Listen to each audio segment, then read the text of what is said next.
வா இங்கே வா. உன் முட்டையெல்லாம் இங்கே பாரு, இங்கே இருக்கு. பத்தியா, ஒரு முட்டையை உடைச்சிட்டேன். வந்து எப்போ நீ குஞ்சு பொரிச்சு கொடுக்க போகிற? கோழி பண்ணையே வைக்கிறது மாதிரி கேட்டேனே, என்ன நினச்சிக்கிட்டு இருக்க? பாருங்க, போய் அது முட்டை மேலே அடை உட்கார்றதுக்கு ரொம்ப யோசிக்குது, ரொம்ப பயப்படுது. எல்லா கோழியும் அடை காக்கிறதுன்னா கொஞ்ச நேரம் ஓடி போய் அவசர அவசரமாக சாப்பிட்டுட்டு வெளியில் எங்கேயாவது போய் சாப்பிட்டுட்டு அதுக்கு பிறகு உடியாந்து முட்டை மேலே உட்காந்துக்கிடும். ஆனால் எங்கள் தங்கம்மா ரொம்ப சேட்டை பண்ணுது. முட்டை கேட்டேன், முட்டையை கொடுத்துட்டேன், ஆனால் நான் குஞ்செல்லாம் தரமாட்டேன் அப்படிங்கிறது மாதிரி அது ரொம்ப சேட்டை பண்ணுது.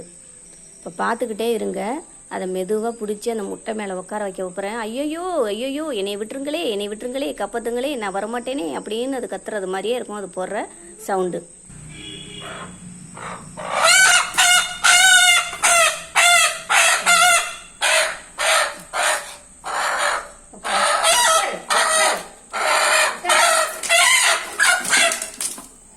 எனக்கு என்ன பயம் அப்படி? உன் முட்டையில் உட்காந்து நான் குஞ்சு தானே கேட்டேன். பார்த்தீங்களா அது கொடுத்த சவுண்டை? இப்படி தாங்க எப்போ பார்த்தாலும் நான் ரொம்ப கஷ்டப்பட்டு அப்படி கொண்டாந்து உட்கார வைக்கிறப்பல இருக்கு. இந்த வீடியோ உங்களுக்கு பிடித்திருந்தால் லைக் பண்ணுங்க, ஷேர் பண்ணுங்க, சப்ஸ்கிரைப் பண்ணுங்க, மறக்காம பக்கத்தில் உள்ள பெல் ஐக்கானை கிளிக் பண்ணுங்க. நன்றி.